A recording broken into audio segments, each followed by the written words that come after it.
What is up, wrestling fans? Welcome to another episode of the Smark Out Moment Smack Talk podcast. I am your host, sort of, as always, Tony Mango. Also hosting this edition, I've got Callum Wiggins. Yes, co-hosting. And Robert DeFelice. I never host shit. Hello. What we're doing today is something that's brand new to the channel. It's another new segment, and this is actually a brainchild of Callum's. So I'm actually going to hand the reins over to Callum to kind of spearhead this one, because he knows more about it. He's got a better grasp of the whole idea, and it's his baby. So, yeah, Callum, go ahead. My beautiful brainchild. This is a segment Everybody that thinks their child's beautiful. Yeah, I know. And it just turns out it's actually rubbish afterwards, and the comments will probably tell us that afterwards. Oh, he's ugly, he's got a weird face. But this is a segment that we have entitled The Hall of Lame. So we all are very familiar with like the Hall of Fame, WWE. It's where the very best and brightest people, and Coco Beware, go to be celebrated and honoured. But there's a lot of shit in wrestling that's really, really bad. And there's not a place really to honour that too much. Except that you obviously have like your botchamanias, your things like that, where everyone likes to revel a little bit in the bad stuff. So that's exactly what we're going to do here, where we're going to take a few different topics and we're going to essentially break down why we think that, essentially we'll go by the topic, put our own suggestion forward for that topic as why we think this is the worst wrestling version of that topic. Say, for instance, worst, we'll talk about an example that we're going to do later on in this show, like worst wrestling couple. We'll each put forward our own nominee for who we feel is deserving of a Hall of Fame spot. We'll argue our point, we'll argue amongst each other, and then at the end of it, we'll open up to the comments and have some polls either on the website or on the Mega Maniacs. Haven't quite decided yet, but it will be up there when we have finished recording this, to let you guys decide which one of us argued our point better. And realistically, you're going to choose based on whatever you want to decide, because we've done loads of polls before, and that's kind of how it works. But we kind of would hope that if you, we would kind of hope that you would vote based on who you thought put forward the best argument. So even if you don't entirely agree with it, if you feel like, let's say we put forward saying Tony's one is clearly like the worst of anything, but you thought Rob put forward a better argument, then maybe you'd go for Rob instead, or maybe you just pick Tony, or maybe you just do something random because that's what you guys do. So essentially, we're going to, over the course of however many episodes we do of this going forward, we're going to construct a hall of the very worst of wrestling. It shouldn't be too hard. I don't think there's plenty of it out there. And obviously, if we don't have what you think is the best or something like that, then drop a comment too, because if it's something, like we mentioned, wrestling couples is going to be on this one, we're only going to pick 3 different couples, and there's plenty of other bad ones too. So, if you're like, oh my god, you should have mentioned Bertha Faye and Harvey Whippleman or something like that, then tell us why and make your argument too. And obviously you can't do that on a lot of different things out there, but you can on the page on smarkoutmoment.com. You can do that on the YouTube channel. And as I mention all the time, if you're heading over to the YouTube channel, hit that subscribe button, like the video, ring that little notification bell in the meantime too. Okay, so I guess the best way to kind of explain the concept in more detail is to open up to the first suggestion, and the first one we're going to go with is a pretty timely topic. So with the Ruthless Aggression documentary that is currently being broadcast on the WWE Network, we decided to go back in time, like 10, 15 years, and talk about the very worst Ruthless Aggression superstar. So we each have our nominees lined up for who we're going to have as a potential Hall of Fame candidate. So I am going for the Colossus of Boggo Road, Nathan Jones. Rob? I am going for Mordecai. And Tony? And I'm going for the correct answer of Big Dick Johnson. Okay, so how this is going to work is we're all going to be given a minute or so, just like a short space of time, just to present our opening argument as to why we feel like our candidate is the right person to be in the Hall of Fame. Then we'll go about and argue with each other for a couple more minutes after that. Then we'll open it up to you guys to ruminate on your own thoughts, suggest your own ideas, and then eventually vote on which one of us you feel is in the right here. So I guess my segment, I'll kick it off first with my Nathan Jones. So go with my opening statement here. So let's just say if this is how all the Undertaker's proteges turn out, then I hope he never ever becomes a trainer for the WWE Performance Center. Nathan Jones represented everything that we believe Vince McMahon looks for in a superstar. He was big, he was strong, he was imposing, he was crazy, he was big, he had an international appeal, and he was also big. Did I mention he was big? Yeah, he was big. But however, he was missing the small details that he couldn't wrestle and he couldn't cut any promos. He was essentially given a Hannibal Lecter gimmick to start off with, but then they realised, yeah, we don't really want a serial killer to be a big deal, a big superstar in this company. So they reverted him back to being an Undertaker understudy who made a terrible debut against Bill DeMott, missed a roundhouse kick on his one big WrestleMania moment, and then went back to OVW, became one of Brock Lesnar's big beefy bitches for the end of 2003, and then left the company for good. It was a short stint, but it was memorable for all the wrong reasons. Brings back terrible memories, doesn't it, Rob? Yeah, it really does. It hurts. Yeah. Rob, do you want to present your argument for... I will present my argument for Mordecai. So Mordecai comes in an era where, we're kind of trying to revert back to character-based wrestling. We had vignettes for, the Boogeyman, and Eugene was a character, and Mordecai is a cool gimmick, right? You look at Mordecai and you immediately think, this guy can fight The Undertaker. And he comes in at Judgment Day, 2004. He wrestles at the Great American Bash. Prior to that, cuts a promo on the WWE Champion, Eddie Guerrero, and then promptly fucks off. He comes back completely rechristened as Kevin Thorne, fails again, and then promptly fucks off for good. Mordecai is a great example of great gimmick, bad talent, just the worst waste of space. And Tony, let's round this off with your opening appeal for Big Dick Johnson. Let's put this way. What is the biggest contributing factor towards when something is bad and it doesn't end? It's Vince McMahon. And we've had plenty of instances of bad gimmicks, bad characters, bad pay-per-view names, bad booking decisions, feuds that never ended, that it only pleased one person, and that was Vince. I don't think that there's a single character that's out there that is a summary of how it's just a Vince McMahon pleasure mobile than Big Dick Johnson, because every character, as bad or as good as they are, they've got something to them that, you can kind of have a little bit of nuance. Like Hornswoggle is bad, but kids might think it's funny, or it's kind of, well, we'll do the Finley thing and that'll help his character and stuff like that. Big Dick Johnson wasn't a wrestler, and he wasn't a character that was like a manager for somebody. He wasn't anything but a fat guy who would go out there and make Vince laugh.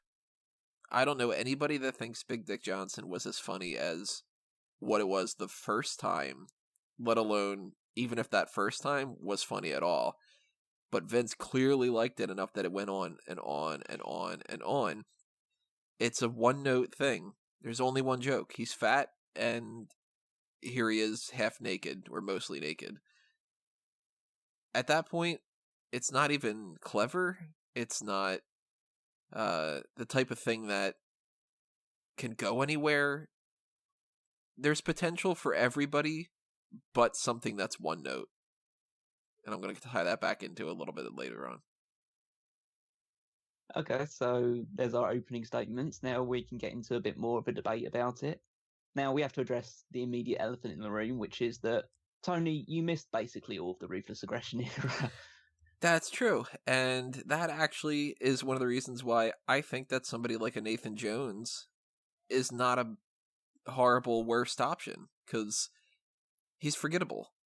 And when me, like, from my point of view, not being able, for anybody who doesn't know, I stopped watching wrestling in like around 2000. I don't remember for sure if I was still watching at the Royal Rumble 2000 or not, so that's kind of the range. I didn't pick it back up until 2006. So the Ruthless Aggression era is something that I'm mostly outside of, and I experienced some of that stuff after the point. A guy like a Nathan Jones, he's just like any other big guy to me, and you got like him, and you got like Heidenreich, and you got Luther Reigns, and Bull Buchanan, and like any of these guys, they're all just these generic big dudes and stuff. And if you're forgettable and you just didn't pan out all that well, there was a chance that maybe he could have, if he would have been better and he had the look, because he had the look. Big Dick Johnson didn't have the look. And if you're forgettable, it's easier to bypass it than something like Big Dick Johnson. I don't think anybody forgets Big Dick Johnson, and that's like, now it's permeated into your brain forever. And that's even more offensive. I can see your point, but I could also go by the argument of like, I mean, I don't know. Like, again, we'd probably have to hear people talking about the comments about whether they actually remember Big Dick Johnson.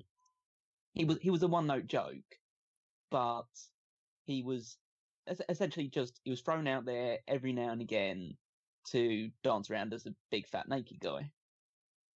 Okay, it's definitely terrible. I have to stand by your point there, but like, it's something that you could probably, it's there for a couple of minutes and then it's gone, and it's kind of out of sight, out of mind almost. I mean, it's difficult to try and, I guess, dislodge the image of a big fat naked guy dancing around, but I barely remember him, and I was definitely watching at that point in time. But the thing about Nathan Jones that sticks out in my head about me is that he was like, he's like an archetype of, it's almost similar to your argument a bit, Tony, about how that guy's the creation of Vince McMahon, whereas he's only there to make Vince laugh. Well, I look at Nathan Jones and think, this is the guy that Vince McMahon like probably like dreams about and has like masturbation fantasies about in his mind. Like this massive motherfucker from Australia who at that point in time they used to almost champion the fact that he'd been in prison for 10 years for robbery. Imagine that. That was a point in time. Like nowadays, they wouldn't touch a guy like him with a barge pole, but like you have people like Lars Sullivan who just say some things on a message board and he's fined $100,000. This guy performs an armed robbery, he gets thrown in prison for like a decade. It's like, yeah, you're going to be the next top superstar in our company. Yeah, I'd even argue that you have more to work with there. If you wanted to make him the new Nails, you totally could have.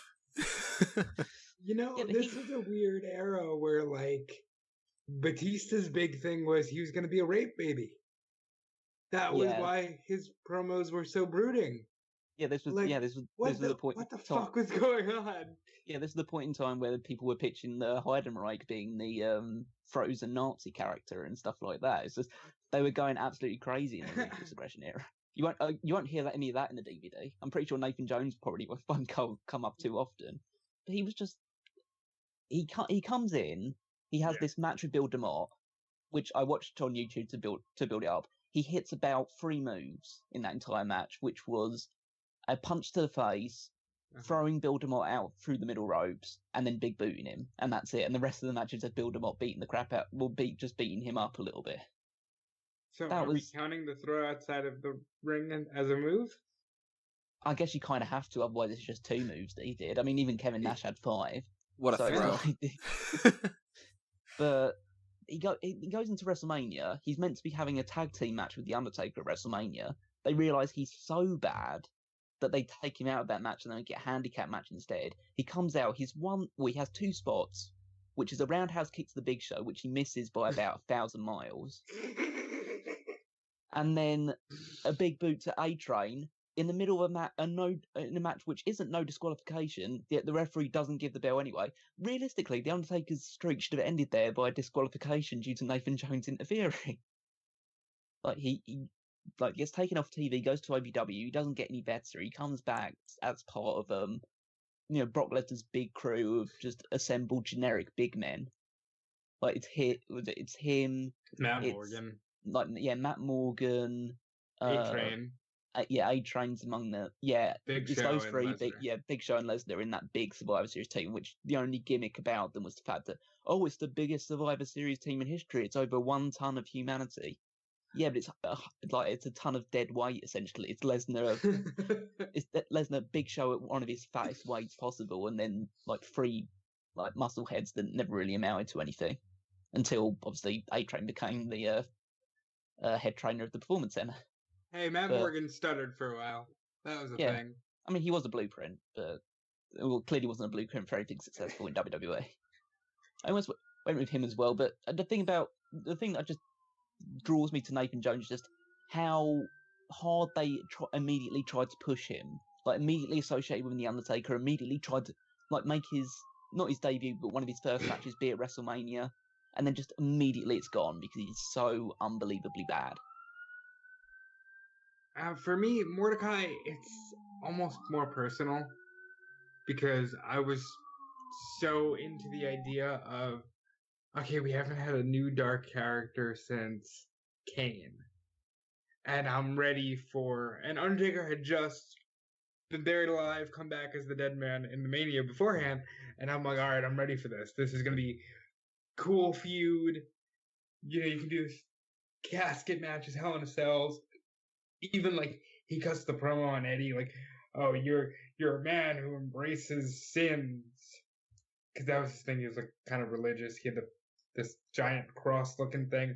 It was a cool looking gimmick, and it was one of the first times that I had ever seen them just take a cool thing and build it up. Okay, that's dead on arrival. Fuck it. And for me, it permeated my brain of oh, we can just build up big characters like this and just drop them? And that was always a standout moment for me. I can understand that maybe you could argue that he was so insignificant that it's almost unoffensive, but I really think that this was the beginning of the lost generation of guys where no matter who they tried to build in that era just wasn't going to permeate in a large way.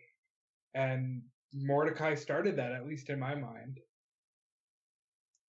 Here's where I kind of put Big Dick Johnson over Mordecai. And for that matter, Nathan Jones. You admitted yourself, it's a cool gimmick, Mordecai. Is Big Dick Johnson a cool gimmick? No, but it's not...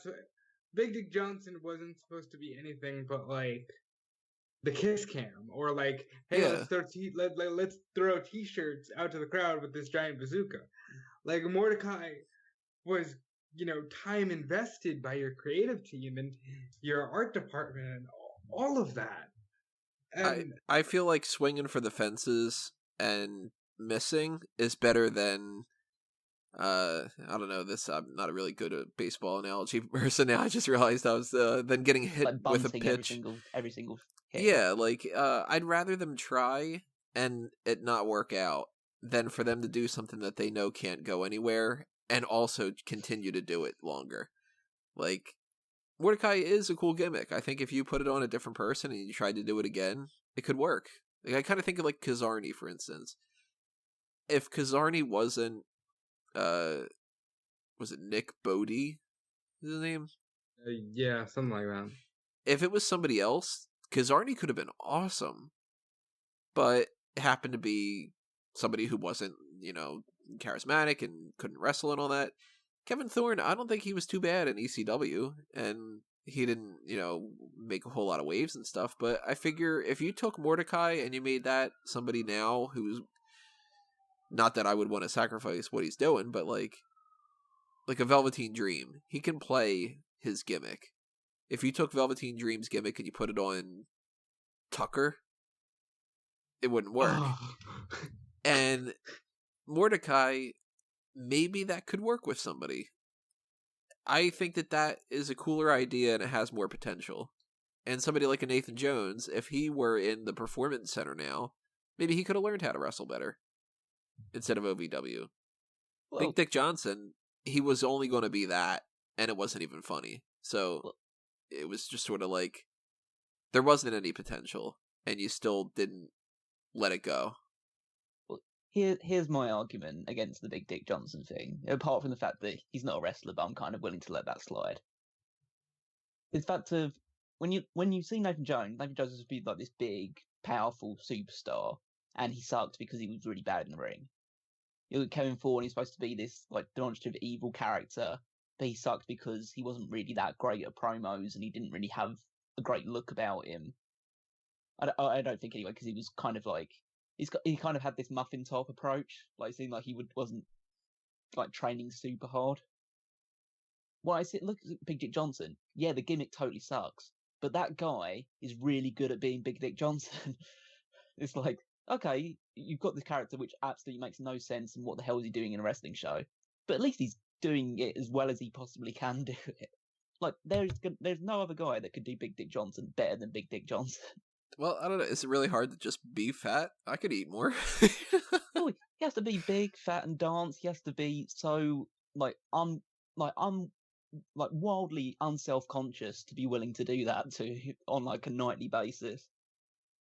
He was involved in like big segments with like Vince McMahon, and it was like the Miz's birthday celebration. He did stuff with like DX and all this other stuff. So he was involved in quite a few big things. Well, to be fair, when you work for the writing team, as Krista Joseph did, and might have actually just come back recently, you have no shame. Vince McMahon has already ripped you of your shame. And even though it's as base as it possibly gets, some stupid people out there would have got some enjoyment out of Big Dick Johnson. Otis is Whereas better. I don't think anyone would have gotten any joy out of Nathan Jones whatsoever. Listen, I'll make. I don't know if we're gonna just sort of transition into our voting section here, but I will make the argument.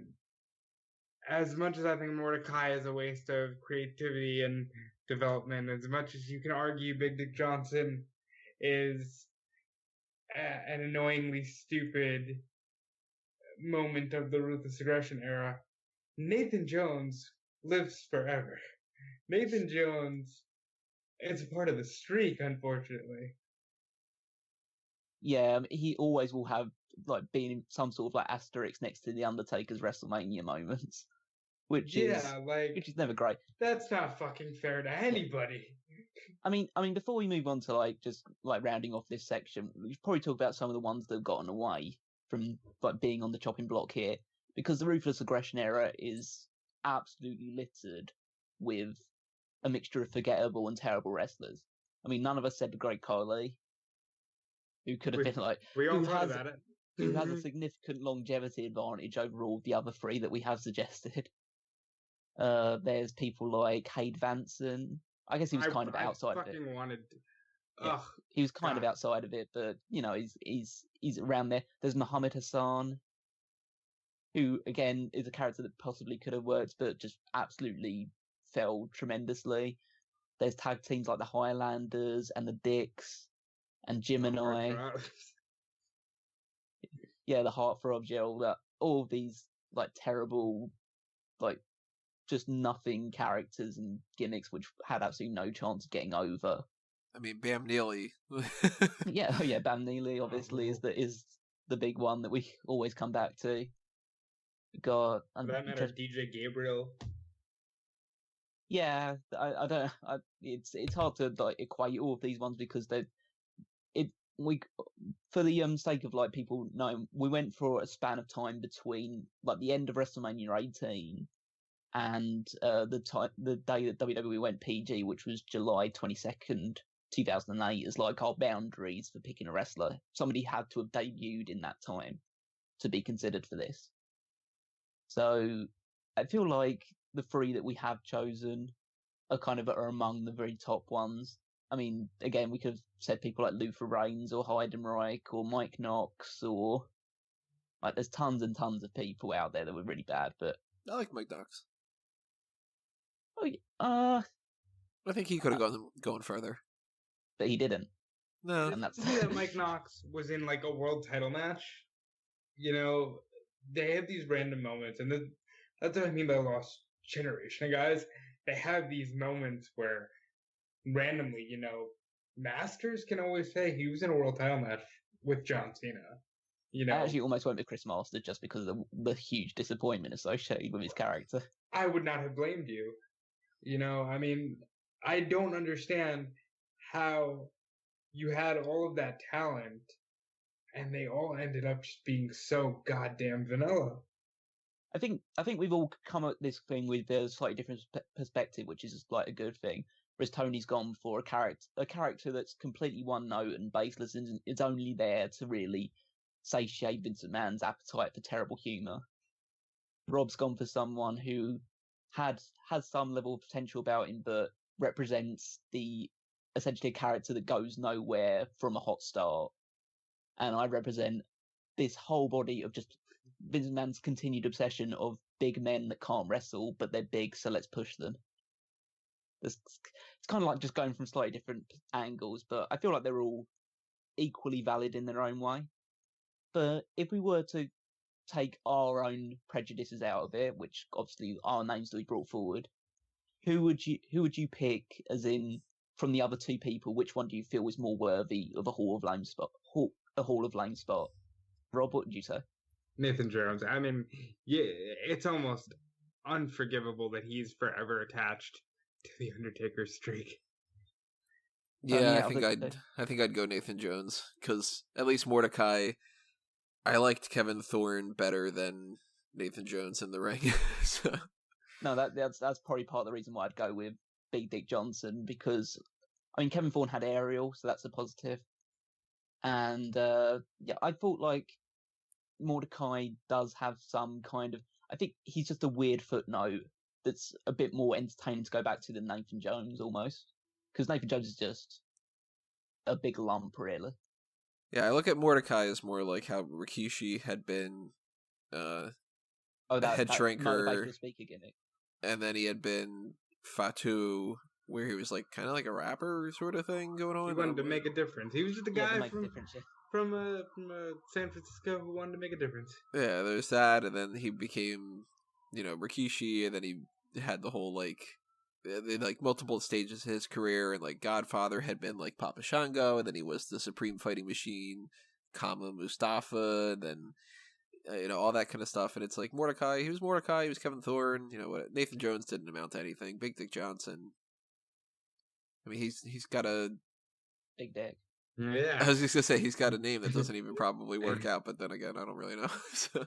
Yeah, but okay, so that's what we kind of have to say. So if we were going just by our say, then we would be putting Nathan Jones into the Hall of Fame. So we'll have him at least temporarily there. We'll see if we put the polls out there, see what other people have to say, who you thought argued the best, who you think is the absolute worst.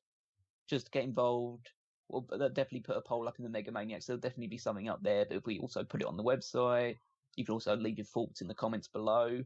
Vote as many times as you want. It's not gonna put any skin on my nose if people are gonna vote on all different platforms. It just helps get the engagement up there. It might end up putting like a Google form on the page on Smark Moment or something like that. I don't know. Yeah, we'll do that, and I'll definitely put something up on the Mega Maniacs as soon as this is up. So yeah, so after you've watched this, just head over to Mega Maniacs, head over to the website, just leave your thoughts in the comments below, and we'll tally them all up. And next time we come around to doing this, I'll reveal which ones are officially Hall of Fame worthy. But I guess this seems to be a good time before we transition on to the second one for a plug. So Tony, you're the guy for that. Yeah, if you guys want us to do more things where we get your votes, like maybe incorporating votes in the Superstar scores, maybe voting on like Mount Rushmore things and stuff like that. If you got anything in mind, then let us know. And one way to get the kind of functionality going to get stuff like that working a little bit more is to just donate to the Patreon. It seems kind of weird, but the more Patreon support that Smark Out Moment gets, the more time I can dedicate towards Smark Out Moment and not working on other projects and stuff on the outside. And if that's $1 a month, then that's awesome, especially the more people that do that, because, you know, everybody lifts a little bit with a pinky, then nobody has to lift with their full hands. And if you've got the $5 ad block forgiveness or the $10 Darkcast thing, that's, you know, once you reach that point onward, you'll get access to the Patreon exclusive episodes. You can only listen to Darkcasts on Patreon, and we do them at least once a month, sometimes 2 times. We've only really done 3 of them so far, but it's only been mid-February. Pick Your Poison tier is another part of that, and that's if you want us to specifically do any kind of special feature or any kind of gimmick or anything like that, then you've got it in your power to be able to request that. So keep that in mind if you want us to do more of these things, or if you really like Hall of Lame and we haven't done it in a while by the time it gets around to the second episode or so, go ahead and request it. And if you've got other things in mind and you don't have the spare change to reach that tier, but you still want to pick our brains about something, there's the mailbag priority. We're not going to do a mailbag this month, nor in March, so take advantage of that if you want to be a part of that. Patreon.com/SmarkOutMoment. Okay, so let's move on to the second category, which, with only less than a week removed from Valentine's Day, let's go back into the annals of WWE's ill-fated attempts at romance storylines and pick the Hall of Lame nominees for the worst romance in WWE history. And so my nominee for this one is the $1 million tandem of Maurice and Ted DiBiase Jr. Rob? Mine is the big slap in the face that is Vince McMahon and Sable. And Tony? Natty and the Great Khali. Okay, so some very different takes on this. So why don't we start with you, Rob, for your brief summary of your opening statement, as it were.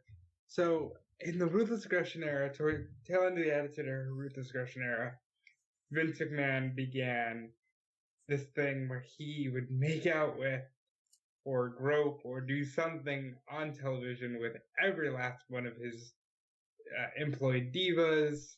None is perhaps more disgusting than Sable, because Sable had sued the company 4 years prior for sexual harassment, and now here she is acting as Vince McMahon's money-hungry lover while he's busy having an I Quit match with his own daughter. It's wrong. It's just like this, ha ha, I got you to come back here, and now, by the way, you're going to make out with me on TV. It probably caused her to leave the company again, and she still hasn't been inducted into the Hall of Fame. I just think it's everything that was wrong with that era of the women. Okay, so that's our argument for Vince and Sable. So Tony, Natty and the Great Khali. There is nothing good about the pairing of Natty and the Great Khali. Nothing at all. Khali had the kiss cam thing going on, and even that was better than this. I don't understand how they paired them up to begin with. Excuse me. I don't understand where they were supposed to go. I don't even understand how they were supposed to function as a couple. They didn't have any chemistry together. They didn't have any storylines that were going anywhere. Natty was farting. Natty's farting, and I guess that was enough to make Khali be like, oh, okay, I want her. Ranjan Singh was kind of there as like this third wheel, and I don't really know like what the whole point of that was. But I guess one of the most offensive things about this whole thing was everybody knew that she was with TJ. And they just ignored that too. So it shouldn't have been a couple to begin with. When it was a couple, it didn't make any sense. They had nowhere to go from there beyond that point. And I don't even remember when it ended because I think it just sort of disappeared. If somebody would have pitched the idea to me on the writing team and said, why don't we pair up Natty and the Great Khali, I would have been like, well, why? And I don't think that they would have given me an answer. Okay, so I'll go with my statement for Ted DiBiase Jr. and Maurice.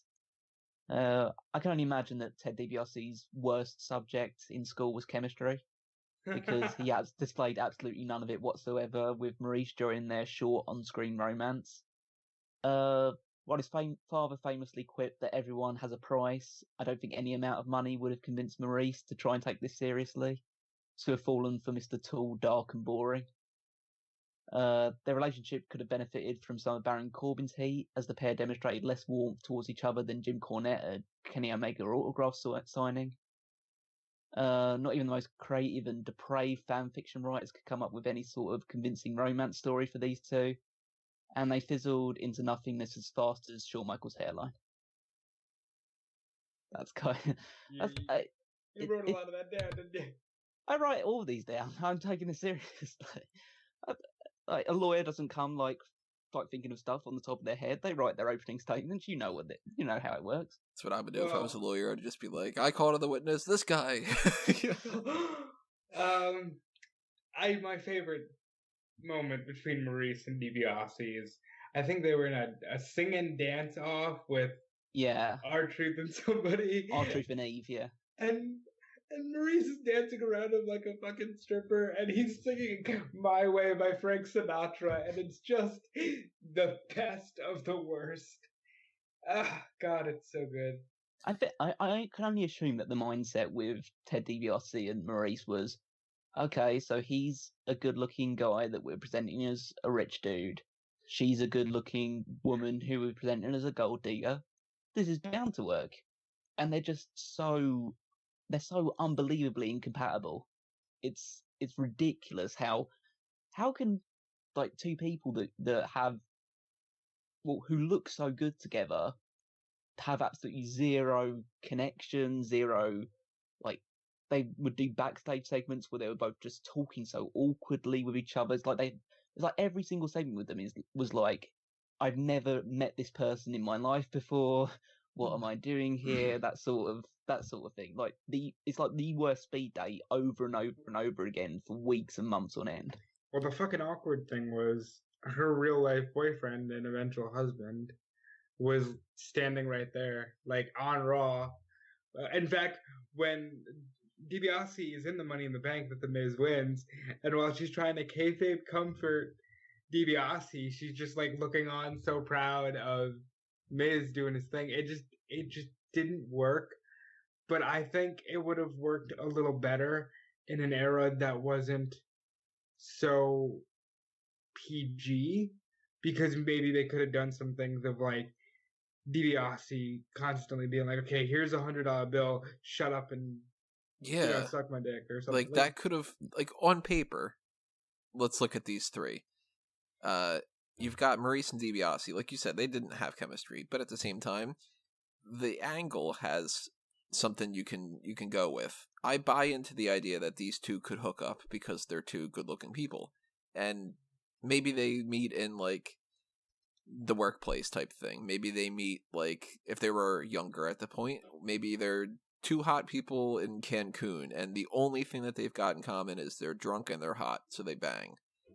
There's plenty of instances where two good-looking people get together and they don't have chemistry together, and that's actually kind of interesting a little bit too, because it's like, yeah, Maurice is only interested in DiBiase's looks and his money, and DiBiase is only interested in Maurice's looks, and you get the two together and they aren't a functional couple because they can't be. Like, if that was that point, then you start sympathizing for them a little bit, because then they're actually a couple. I buy into that. And Vince and Sable, I mean, the Me Too movement wasn't a thing at the point, but like Harvey Weinstein and stuff, like there's countless examples of like executives that abuse their secretaries and their assistants and all that. Like, that's a real thing. And yeah, if somebody in Vince's power, like, plenty of people do that, and they hire these like model wives. Look at our president. That's something I buy into more. Natty and Kali, what was the goal here? Like, I don't even buy them as a couple. I buy them more as like this is going to sound like horribly offensive, but like Natty's almost like a caretaker of sorts. Like she's holding Kali's hand and taking him to the ring and kind of being like, "Yay! Like let's do a little dance thing and stuff." Like, like that doesn't seem like a couple to me, and No, that seems like a weirder pairing even. well, it's obvious like why the pairing exists. It's because Natty is always the butt of the joke, as it were. And and don't quote me. I guess don't quote me on this, or try not to like go too far with this. But I'm convinced that Vince doesn't see what the appeal is with Natalia. Like he doesn't feel like how could anyone be attracted to Natalia. And if he thinks that he can't be attracted to Natalia, then he believes no one can be attracted to Natalia. So we'll put him with the Great Khali, and that'll be the big like, haha, look, it's this woman who's can only get the Great Khali as her boyfriend, that sort of type of thing. But were they actually like dating? I mean, they weren't. No. I mean, like, but in like, real life, on screen, no, absolutely no. not. I mean, obviously, guys, but on screen, like, was it presented as boyfriend girlfriend? Well, I mean, they were holding. They did hold hands. I think you could easily argue that point. I don't think it's incorrect as just Because they were with romance. Hornswoggle too. It was just like a weird. Hey, she farts. He's a midget. And he's a giant. Like, just. Well, and they were trying to do the circus act with them. But the weird thing is, even though I completely agree with Tony's summation that there's absolutely no reason why those two should be together, I would still argue they're a more natural couple than Maurice and Ted DiBiase were, in terms of like actually seemingly liking each other and getting on with stuff. Whereas like these two they just felt like strangers.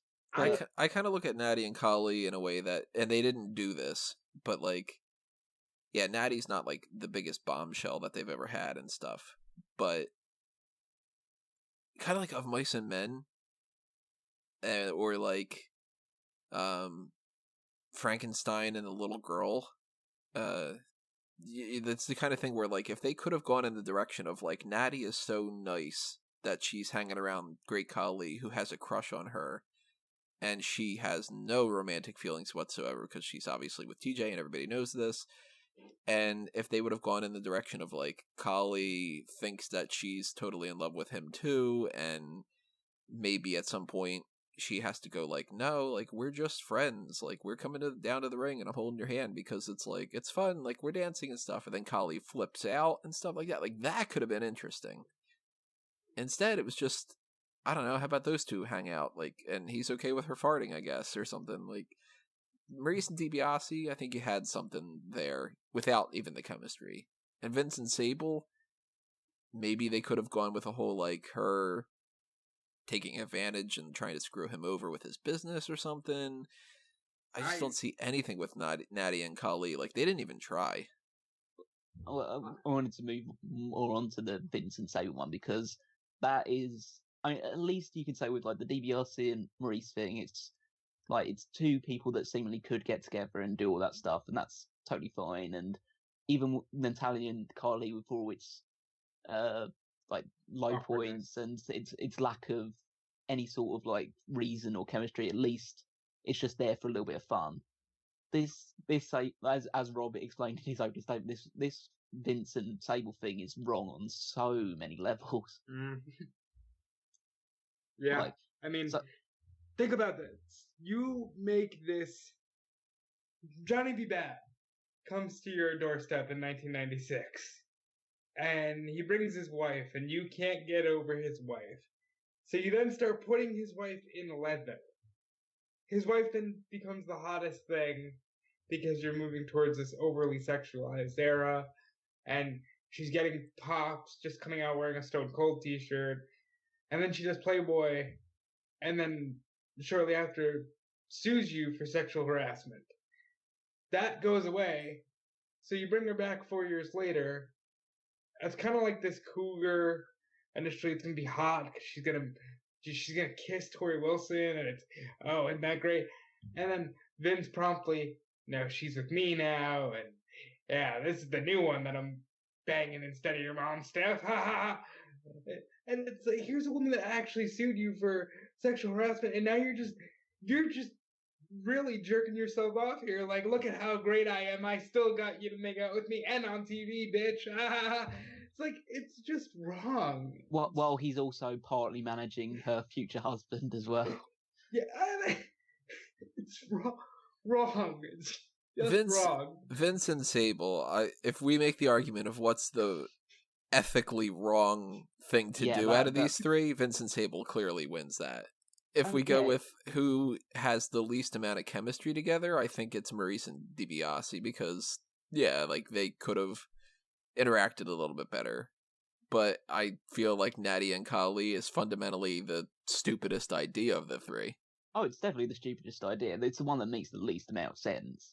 But it's almost the one that I find the most... It's the one I find the most endearing out of the three of them, as it were.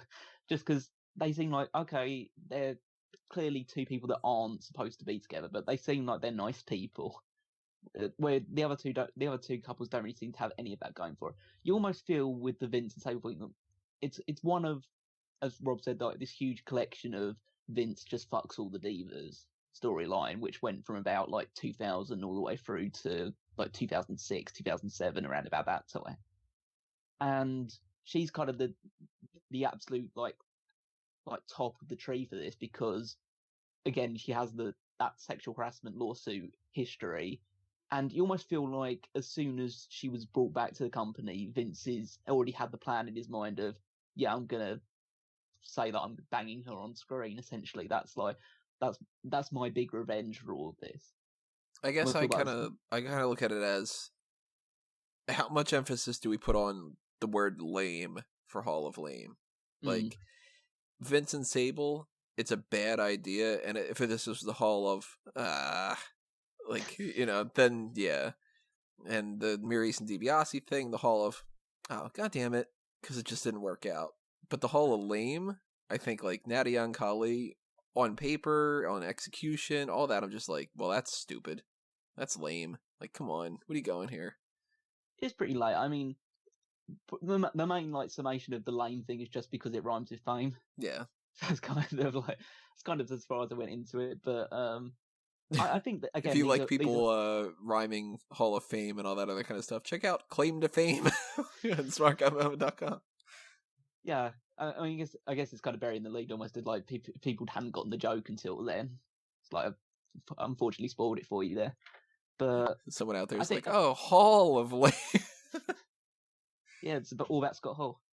But no, this is I think again we have three very worthy candidates, and there are plenty out there. I'm pretty sure most people will be shocked that none of us went with Lana and Bobby Lashley.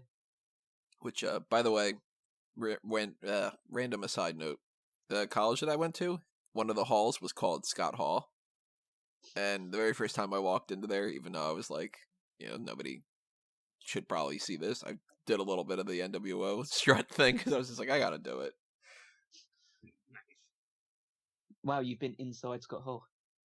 That's you heard it here first on Smark, haven't we? It's back talk, yeah. But we have obviously Lana and Bobby Lashley. We have Lana and Dolph Ziggler. Basically, anyone that's Lana's been with that isn't Rusev is kind of pretty bad. Got Kane and Lita would probably fit into this sort of category. Pretty much anyone that Vince McMahon's been with. Rob was thinking about Eve and Zack. Yeah, even Zack Ryder. Yeah, we have like I would almost argue Linda and Vince don't really seem to have that much chemistry as well, even though they're actually a married couple in real life. But I thought about Gail Kim and Daniel Bryan. Oh, that was a bad one. I was thinking Nikki Bella and John Cena, or is that too soon? But yeah, there's plenty of like options out there, but I feel like we've gone with 3 solid picks for this one. So again, we'll have it either in the Google Doc, on the website for vote, or we'll put it on Mega Maniacs. Just have your say in what you think is the worst, who you thought put the best argument forward. Leave your thoughts in the comments below, all that great stuff, get the engagement going. And we're going to move on to our third and final category for this one. Before we do that, let's see what we would go with if we had to get rid of ours. Okay, so if I'm like putting my prejudices against Ted DiBiase and Maurice aside, I would go personally with Vince and Sable just because I just feel like Natalia and Collie, it makes absolutely no sense. It's completely illogical, but they seem like they get on well. And they see like, okay, this is a stupid gimmick. We get nothing out of it, but let's just try and do the best we absolutely can with it. Or at least Natalia looked like she's doing. I don't think Carly ever knew what he was doing at any point in his WWE run, but at least Natalia tried to an extent. The Maurice and Vince is just too seedy for me. What do you think, Tony? I think if I had to go between either Maurice DiBiase and Vincent Sable, I'd go Vincent Sable, because at least Maurice and DiBiase, like, they do look like a couple that would get together, even if it would fail miserably. And I've seen plenty of people. I mean, I just mentioned college. Everybody knows those college couples that the two people hook up, and you're like, that ain't working. Yeah, I can definitely see those situations. What about you, Rob? I'm pretty sure I would go with Ted and Maurice, because it was really bad chemistry. Well, we've settled nothing here then. So, yeah, it's a yeah. So we'll call that one a draw then. At least our personal one. We're at loggerheads, so we'll let the people decide on that one instead. Well, that's 2 for Vincent Sable. Oh, is it 2? Yeah, oh yeah, because both I you went and I. with Sable as well. Yeah.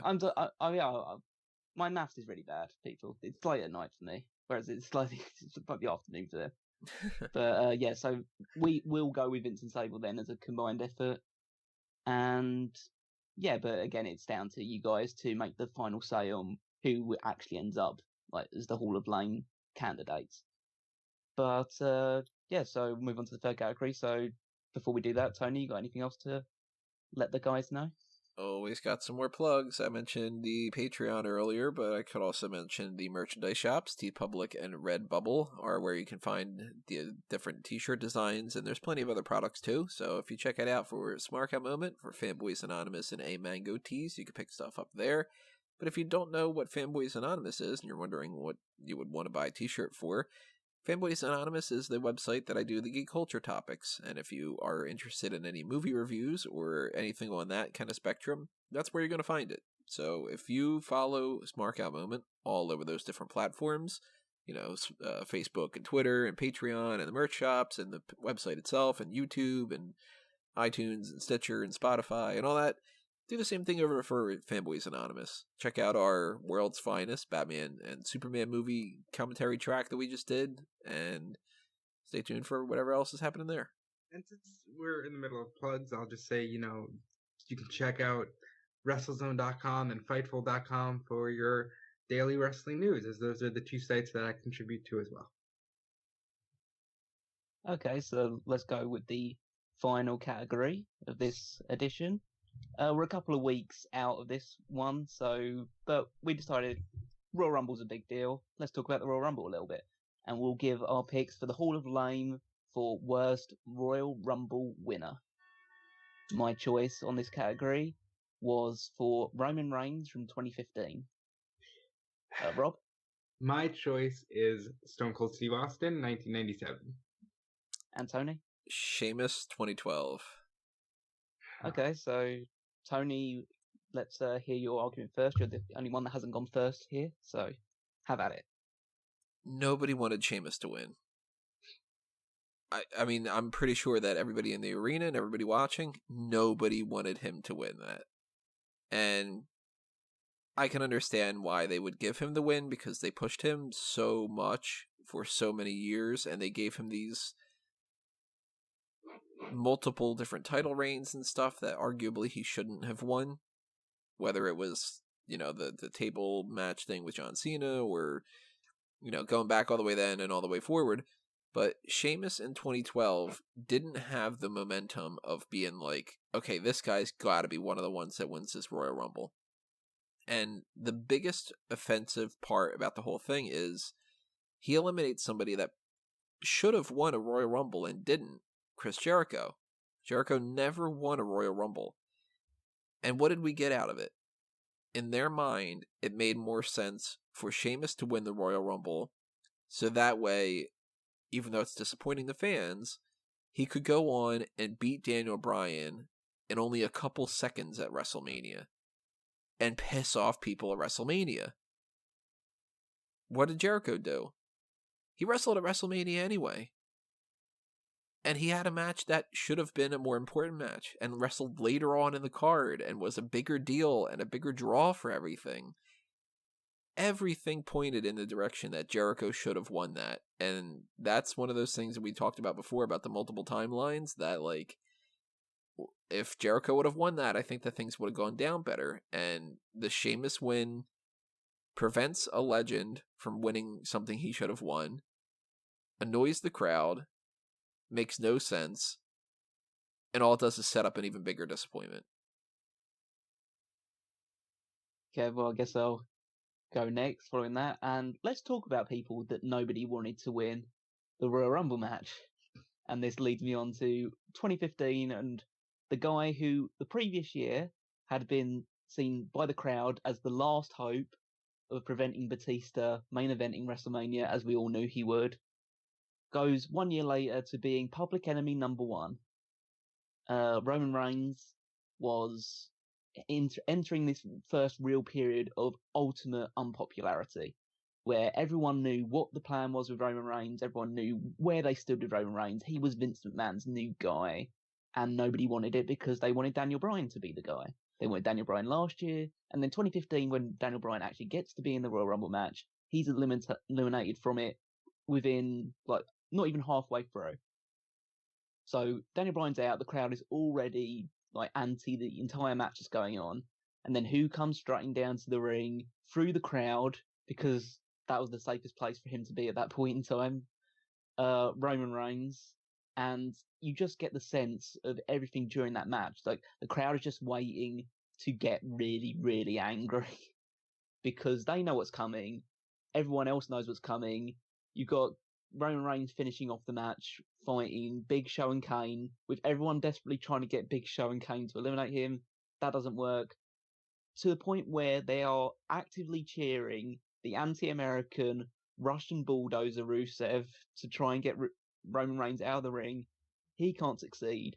It leads to The Rock getting booed for probably the last time in his career so far. It leads to a WrestleMania match which has to be rescued by the supposed heel Money in the Bank winner Seth Rollins.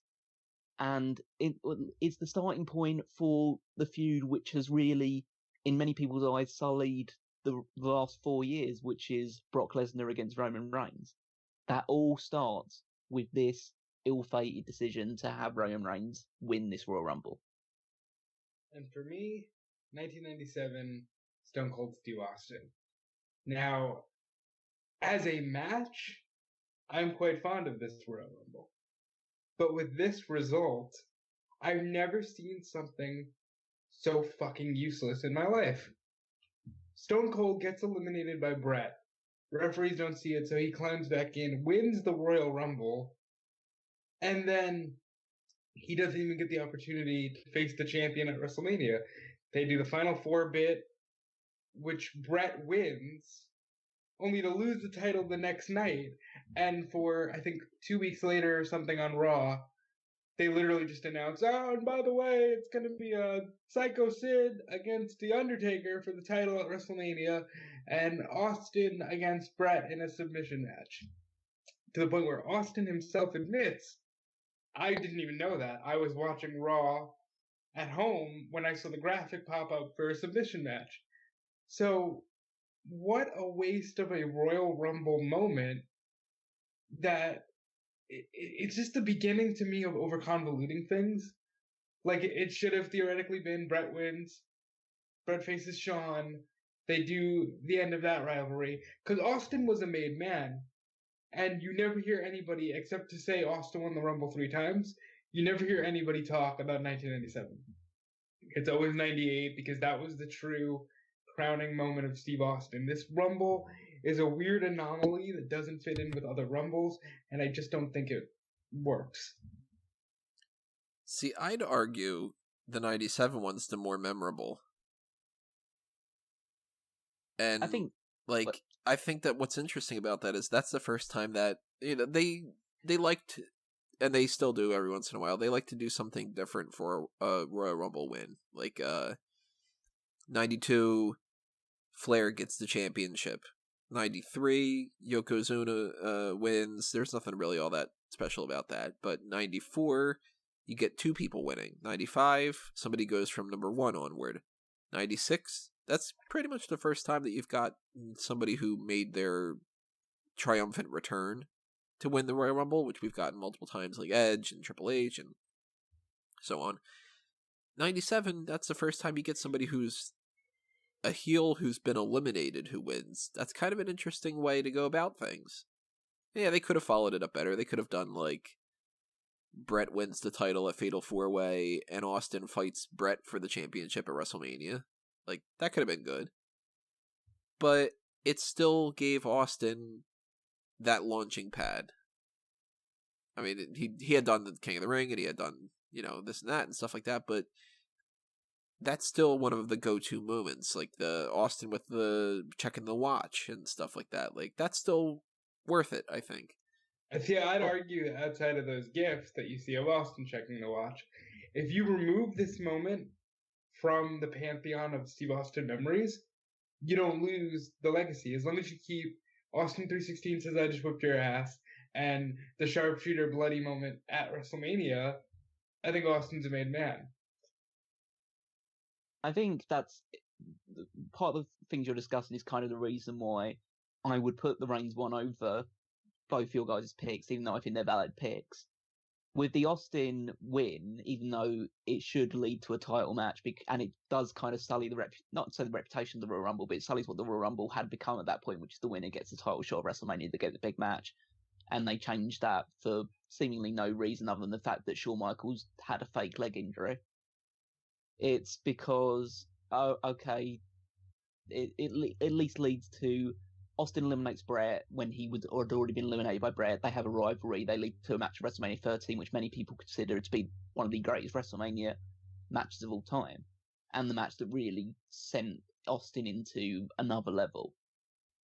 With the Sheamus Daniel Bryan thing, yes, nobody wanted Sheamus to win. No, people would have wanted Jericho to win. Sheamus being a Royal Rumble winner doesn't really fit into the whole pantheon of things like, it's only legends that win the Royal Rumble when Sheamus is a Royal Rumble winner. And it also leads that to an 18-second match, which at the time, people absolutely hated. But there is a very strong argument that without that 18-second match, the Yes movement doesn't take hold. And Daniel Bryan doesn't become the Daniel Bryan that we all became so fond of, because everyone saw that and thought, okay, Bryan got screwed over, let's try and start getting behind Bryan a little bit more. I know it wasn't instant like he turned babyface, but he was, on that point on, the crowd was more behind him. They were doing the Yes chant all the time. It was really becoming a big deal after that point. And that match, love it or hate it for the thing that it was, it does actually at least have consequence, which is actually for the better of WWE. Whereas this, the Roman Reigns thing, is a case of WWE having to backtrack constantly because they made this decision. They tried to stick to their guns with Roman Reigns. It went completely awry, so they had to do some sort of rescue job. Admittedly, and I will admit this, the WrestleMania 31 match has one of the greatest finishes in WrestleMania history. Right. With that Seth Rollins win, which again you can make that argument, and I hold my hands up to that thing. There is similarities to your guys' things as well, but it also gives Vince McMahon a vendetta to the point where 3 or 4 years down the line, he says, okay, we're going to do this match again and we're going to do it properly. Whether people want it or not, I'm going to get this match on your screen. I'm going to make it the WrestleMania main event and you're going to swallow whatever I force feed you.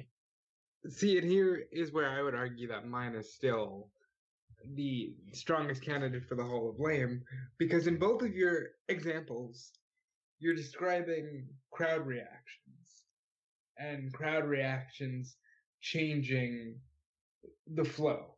Whereas, everybody knew they were going with Roman, and just because, maybe if they were in Topeka, Kansas that night, maybe it wouldn't have been as bad as if they were in, the Northeast with a very heavily smart crowd.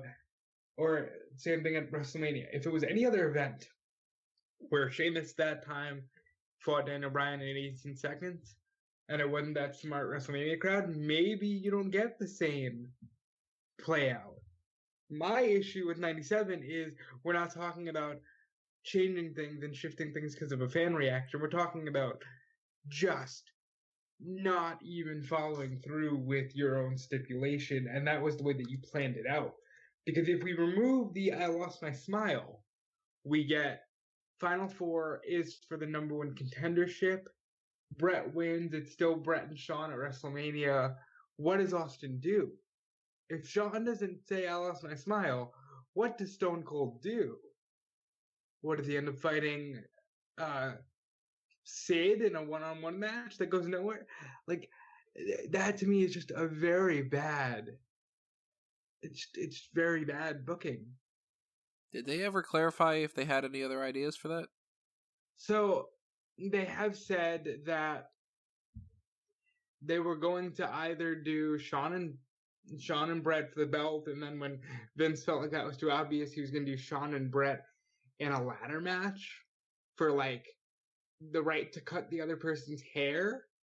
It's just like a bunch of weird shit, but like Austin was never factored in to the title match that year. And if that is the case, then why did Stone Cold win the Royal Rumble? Especially when, again, when you talk about Austin winning the Rumble, you never talk about 97. You talk about 98 where he wins and then goes on to actually do the thing where he wins the title from Shawn. I talk about 97.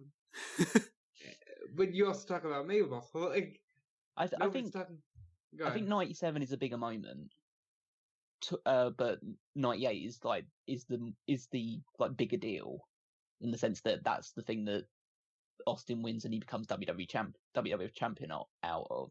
So that's the more important one, even if it doesn't click the same way the 97 one does, because the 97 one had an interesting finish, whereas the 98 one is just Austin eliminating The Rock, and it doesn't really have that much consequence attached to it. Just, okay, Austin just wins the Rumble, whereas the 97 one is, oh yeah, he gets this really interesting approach to it where he's already been eliminated because people didn't see it. He comes in afterwards, and so that's a unique finish. Whereas, I would argue because we look at the way that they backpedal out of things now with like the Reigns thing, like you said, if 97 had taken place just a few years later, where you could have been like, all right, it's going to be a triple threat between Austin, Michaels, and Brett at Mania, maybe things would have been so different. But because those match types weren't established, you end up just getting, nothing for Austin, and Austin didn't get a world title match for a while. I will say, in like Tony's case, there is a strong argument to be made that Sheamus is, at least in terms of like star power, the weakest person to ever win the Royal Rumble. Let's put it this way: outside of Hacksaw Jim Duggan and John Studd and all that, but the people like really in the early days. I think that there's something to be said about an equivalency between Sheamus in 2012 and Reigns in 2015. Both were baby faces. Both were people that they wanted to push as big deals. And I mean, I was there for the 2015 Roman Reigns win. I can fully admit, people did not want Roman Reigns to win it. I did. Me too. I was one of the people that actually really thought that Roman Reigns was somebody that's worth pushing and that they should push him to the main event.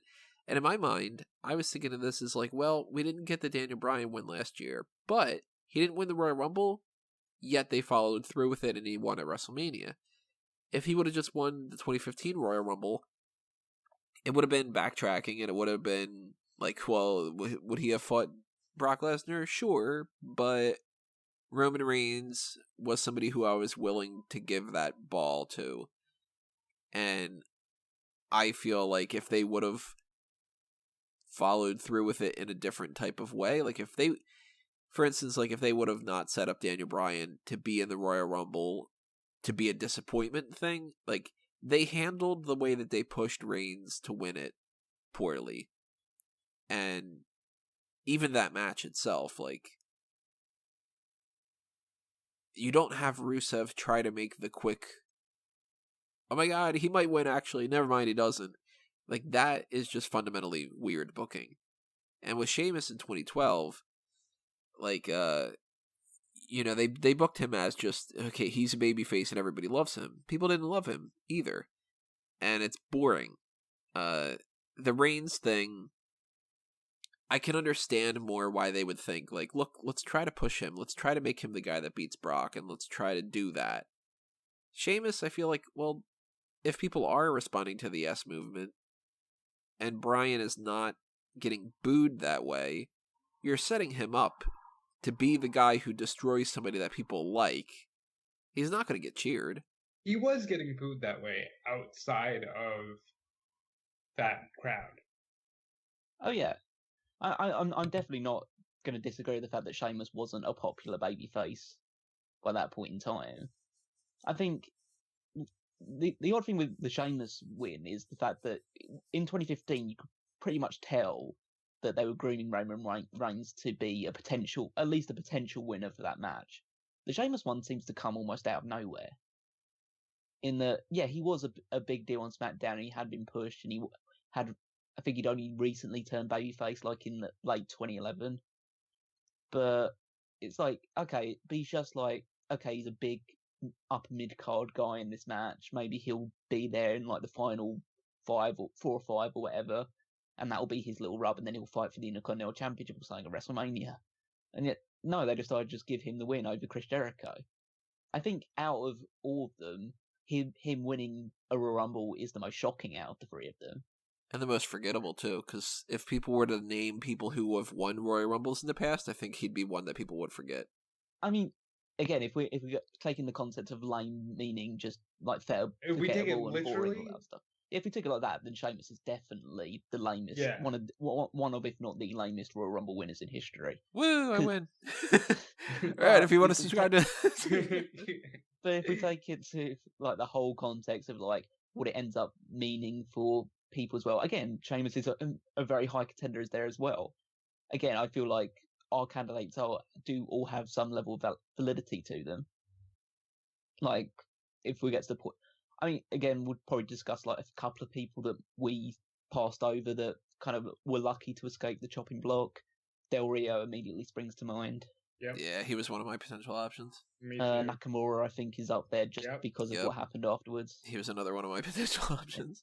I would say both Batista from his second Royal Rumble win and Randy Orton's second Royal Rumble win, I think, are both in contention. Quite a lot of them after the 2010 really are pretty bad. I would argue John Cena's second Royal Rumble win. Yep. Because Ryback should have won that one. It's weird. It's almost the antithesis of the Sheamus one, where like Jericho should have just won and given him that accolade and just paint by numbers. Where with Cena, they went the paint by numbers route, even though, Ryback could have really used that moment. But the Orton one, I don't hate that as much as some of the others, and I will say I feel like with Royal Rumbles since Reigns in 15, they've kind of tried to give you a really appeasing win, whether it be the men or the women's. Like, let's say you didn't like, Nakamura, but Asuka, that was a cool Royal Rumble. There's Becky Lynch. I think in a few years' time we'll be talking about Seth Rollins as a lame one, just because that Rumble match is forgettable to me, and the title reign that follows isn't great. But I would also just a really quick name some others. Lex Luger in '94. I think we can all agree with how that played out. It should have just been Brett, and Brett should have just beat Yoko like he did without the Luger involvement. Yeah. I don't know. Part of me kind of thinks that they should have given it to Lex Luger and he should have beaten Yoko. Well, I would say it would have been a better main event match if it had been Luger against Hart for the title, rather than Hart against Yokozuna. I would have been totally happy with the idea of Luger beats Yokozuna for the title and then Luger drops the title to Bret Hart in the main event. Do you think that would have appeased everybody? Like, okay, Luger gets his moment, No, because and Brett it gets still would have the been stupid. champion? They should have picked one Royal Rumble winner. But that it should have been Hart, because Hart was the one they wanted and Luger was the one that they wanted. But, Vince McMahon in '99. Pretty lame. Yeah. I mean, that's just everyone. Again, it's one of those ones where everyone wanted Austin and they wanted to just keep pushing the McMahon Austin angle. At least that kind of had some purpose, and it led to that St. Valentine's Day Massacre match, which was pretty fun. And then you look at the initial two, Hacksaw Jim Duggan and Big John Studd. But I think the thing that kind of rules them out is that the Royal Rumble wasn't anything special at that point. So it didn't really matter if just two journeymen won that match, because it didn't mean anything. It had no consequence attached to it. It was just a battle royal, yeah. Yeah. So I don't really class those two, even though like on paper those two are like, oh, these two, like, who only real kind of big wrestling fans and people that have been watching for a long time really know who Big John Studd is. I mean, Hacksaw Jim Duggan has a bit more reputation around him, but still, they're not as lame because they didn't end up fighting for world championships at WrestleMania. So yeah, it's kind of like if you judge people that have won certain championships, Mr. Perfect winning the Intercontinental Championship back when he won it was a bigger deal than Santino winning the Intercontinental Championship, because, well, they've got multiple world titles now, so the Intercontinental title doesn't mean as much.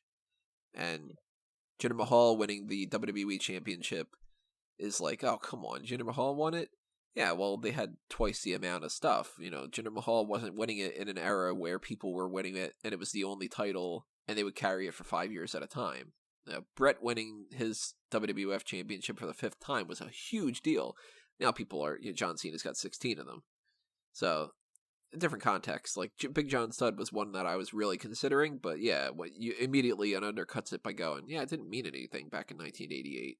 So yeah, I would say like the or 89. Which one did he win? You won 89, yeah. Yeah. Yeah, the first one was 88. But I would say like outside the ones that we suggested, the lamest one for me personally is Del Rio. Just because it was the longest Rumble, which made it even more of like a chore to sit through.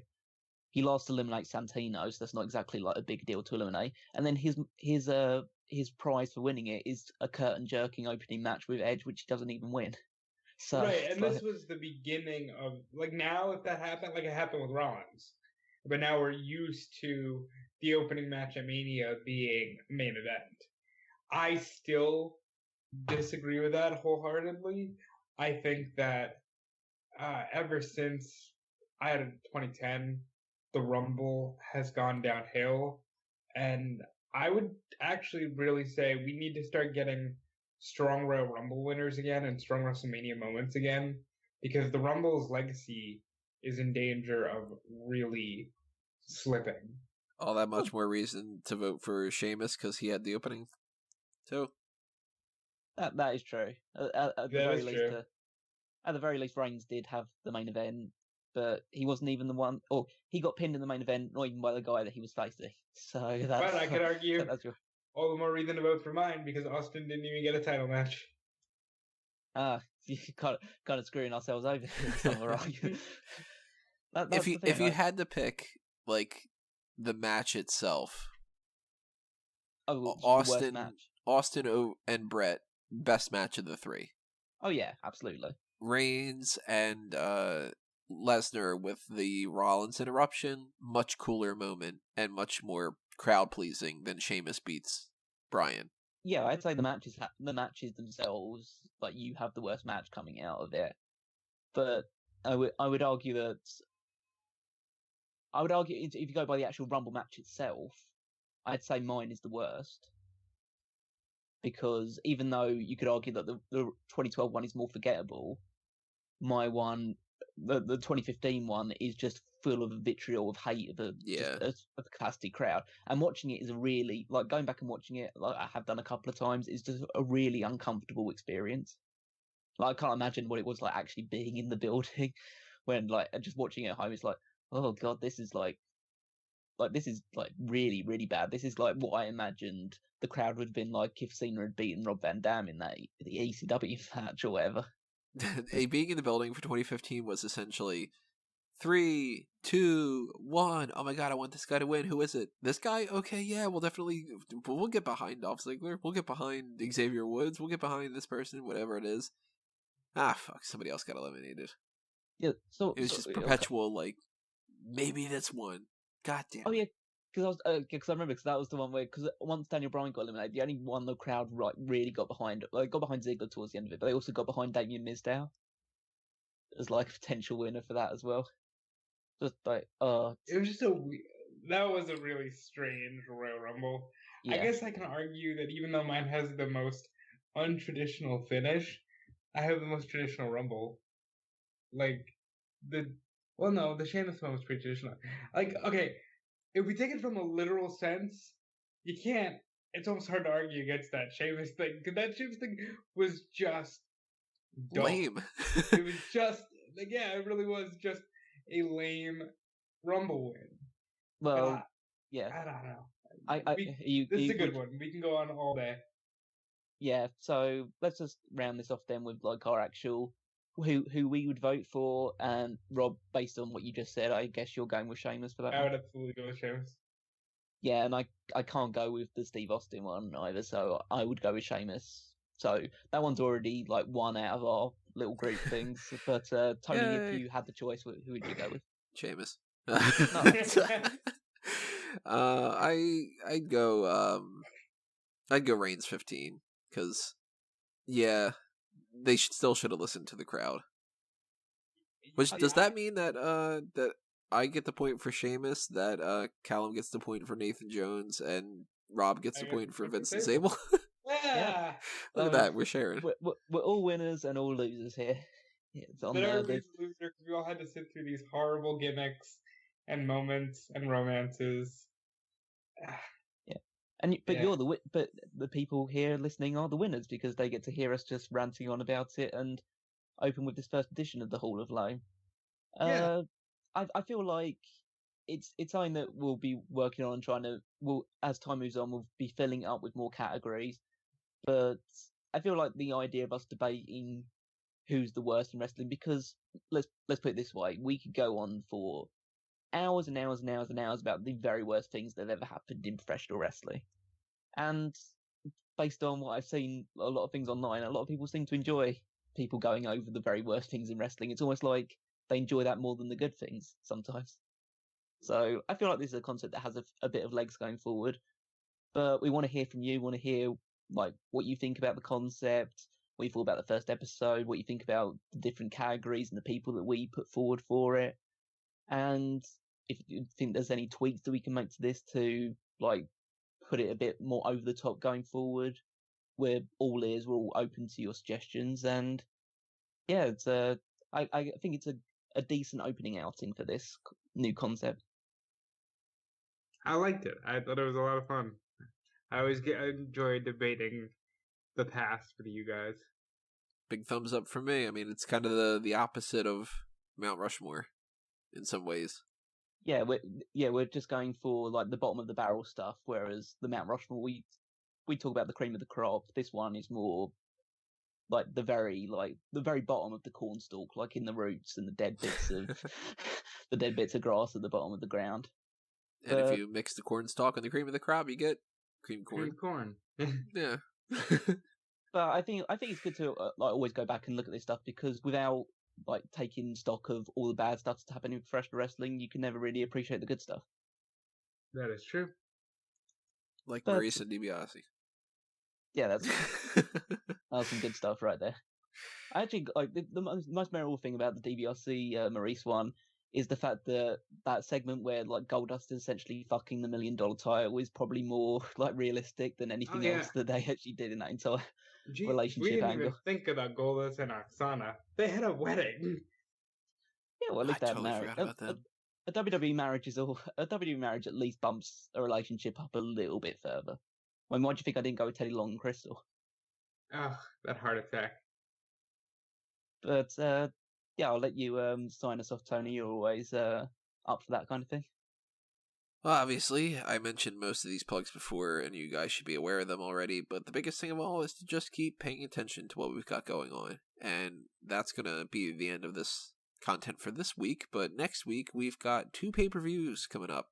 So the next time you're going to be hearing from us is going to be the hot tags, and then after that, we're going to be somehow, on some days, not too sure when, doing our predictions for both the Super Showdown event, which is going to happen on Thursday, and the AEW Revolution, which is happening on Saturday. And that means that maybe we do the Super Showdown preview on Tuesday, then on Wednesday we do AEW Revolution, then on Thursday we do the post show for Super Showdown, Friday we get a little bit of a break, and then Saturday the Revolution post show. Busy week. So stay tuned for that, everybody. But in the meantime, drop your comments below, as we mentioned. Tell us your thoughts on Hall of Lame. Tell us your thoughts on these picks and any other picks that you would put out there. And vote on whatever polls we've got going on. And we'll see how we can round this back out for Hall of Lame Episode 2. Maybe do that around the time that we're actually getting the Hall of Fame. We'll see. But we'll see you when we see you, everybody. This has been another Smark Out moment, and we're being counted out.